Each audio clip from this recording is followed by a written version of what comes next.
तो दोस्तों, क्या आपको भी बहुत गुस्सा आता है? तो आप इस कहानी से कुछ सीख लीजिए कि गुस्सा करने का क्या क्या हश्र हो सकता है। बहुत समय पहले की बात है। एक गांव में एक लड़का रहता था। वह बहुत ही गुस्सैल था। छोटी छोटी बात पर अपना आपा खो बैठता था और लोगों को भला बुरा कह देता था।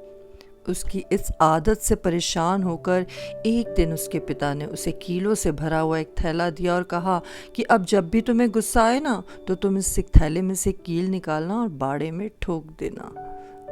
पहले दिन उस लड़के को 40 बार गुस्सा आया और इतनी ही कीलें बाड़े में जाके ठोक दी। पर धीरे धीरे कीलों की संख्या घटने लगी। उसे लगने लगा कि कीलें ठोकने से, इतनी मेहनत करने से अच्छा है कि मैं अपने गुस्से पर थोड़ा सा कंट्रोल कर लूं। और अगले कुछ हफ्ते में उसने अपने गुस्से पर बहुत हद तक कंट्रोल करना सीख लिया। फिर एक दिन ऐसा दिन आया कि उस लड़के ने पूरे दिन में एक बार भी अपना टेम्पर लूज नहीं किया।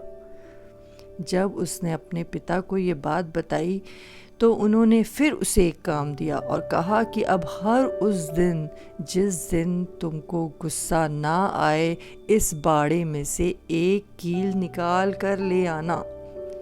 लड़के ने ऐसा ही किया और बहुत समय बाद वो दिन भी आ गया जब लड़के ने बाड़े से आखिरी कील भी निकाल दी और अपने पिता को खुशी से बात बताई। तब पिताजी उसका हाथ पकड़कर उस बाड़े के पास ले गए और बोले, बेटे, तुमने बहुत अच्छा काम किया है, लेकिन क्या तुम बाड़े में हुए छेदों को देख पा रहे हो? अब वो बाड़ा कभी भी वैसा नहीं बन सकता जैसा वो पहले था। जब तुम क्रोध में कुछ कहते हो तो वो शब्द इसी तरह सामने वाले व्यक्ति पर गहरे घाव छोड़ जाते हैं।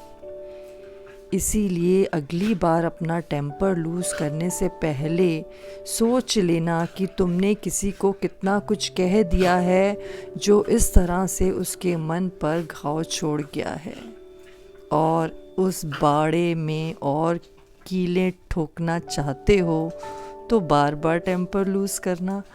तो अब आप पर डिपेंड करता है कि आपने उस बाड़े पर कीलें ठोक कर उसको घाव देने हैं या फिर उस बाड़े को वैसा ही नया जैसा देखना है। तो दोस्तों, बहुत बार ज़िंदगी में ऐसा होता है, हमें बहुत गुस्सा आता है, हम बहुत गुस्से में बहुत सारी चीज़ें लोगों को बोल देते हैं। उस समय हमें नहीं एहसास आता, लेकिन बाद में हम सॉरी सॉरी बोलने लगते हैं।